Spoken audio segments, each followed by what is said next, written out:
80% of knee injury में history बहुत important होती है। मैं हूँ doctor Divya Mani Dosanjh, consultant orthopaedic and spine surgeon from Bhopal. आप अपने डॉक्टर को बताइए आपकी इंजुरी कैसे हुई है। जब आप गिरे तो आपका पैर किस तरीके से था, अंदर की तरफ बेंड था, फुट कैसे लैंडिंग हुई, ये सारी हिस्ट्री से डॉक्टर एक डायग्नोसिस बनाते हैं कि आपकी कौन से लिगामेंट पे सबसे ज्यादा इम्पैक्ट आया होगा।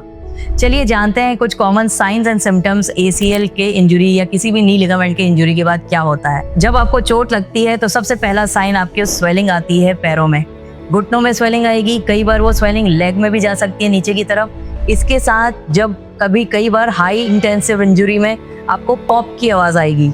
कई एथलीट्स में ये सुनाई देता है, नॉर्मल रूटीन लोगों में ये आवाज नहीं आती है। इसके साथ आपको ध्यान देना है स्वेलिंग कम हो रही है या नहीं। 2 से 3 दिन में अगर स्वेलिंग कम नहीं होती है इसका मतलब ये इंजुरी ज्यादा है, कोई 2 से 3 लिगामेंट भी इन्वॉल्व हो सकते हैं। इसके साथ आपकी नी का रेंज ऑफ मूवमेंट क्या है। जब आप नी को एक्सटेंड कर रहे हैं या फ्लेक्स कर रहे हैं तो क्या ये कंप्लीट एक्सटेंड हो रही है या कंप्लीट फ्लेक्स हो रही है, वो आप चेक कर सकते हैं इस मॉडल से।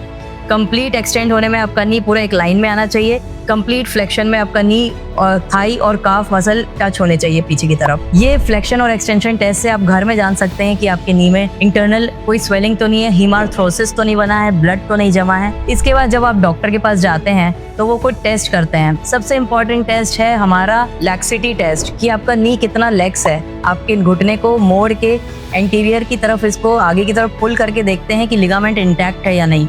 इसी तरह ये आगे पीछे के ट्रांसलेशन को भी नोटिस किया जाता है। ये कुछ टेस्ट से एसीएल और पीसीएल की लैक्सिटी समझ आती है। इसी के साथ जब नी को टेढ़ा और मेढ़ा करके देखते हैं तब ये मीडियल और लेटरल कोलैटरल लिगामेंट को डिफाइन करता है। अब हम सोचते हैं कि हमें कैसे पता चलेगा कि ये एसीएल है या कोई और लिगामेंट। ज्यादातर नी स्वेलिंग टीबियल स्पाइन फ्रैक्चर में भी पाई जाती है। इसके साथ भी नी स्वेलिंग मिलेगी और ये सारे साइंस एंड सिम्टम मिलेंगे। सेकेंडली, आपके अगर मेनिस्कस भी डैमेज होगा तभी भी आपको लॉकिंग और पॉपिंग की आवाज आएगी। इसे बकेट हैंडल टीयर कहते हैं। ये बकेट हैंडल टीयर जब आप चलेंगे तो आपको पॉप की आवाज आएगी और नी लॉक हो जाएगा। थर्डली, एमसीएल और एलसीएल में भी आपको नी में रुकावट आएगी चलने में, एक्सट्रीम मूवमेंट्स में। फोर्थली, अगर आपका पटेला डिसलोकेट हो गया तभी भी स्वेलिंग आएगी और पॉप की आवाज आएगी। इसके साथ आपको स्वेलिंग रहेगी घुटने में। तो ये सारे टेस्ट को देखते हुए क्लिनिकली एग्जामिन करने के बाद डॉक्टर सलाह देते हैं आपको एक एक्सरे का। एक्सरे में किसी भी प्रकार का फ्रैक्चर डिफाइन हो जाता है। उसके बाद अगर इसमें कोई ज्यादा चीजें नहीं दिखती है तब एमआरआई में जाते हैं। एमआरआई करने से नी के सारे लिगामेंट दिख जाते हैं।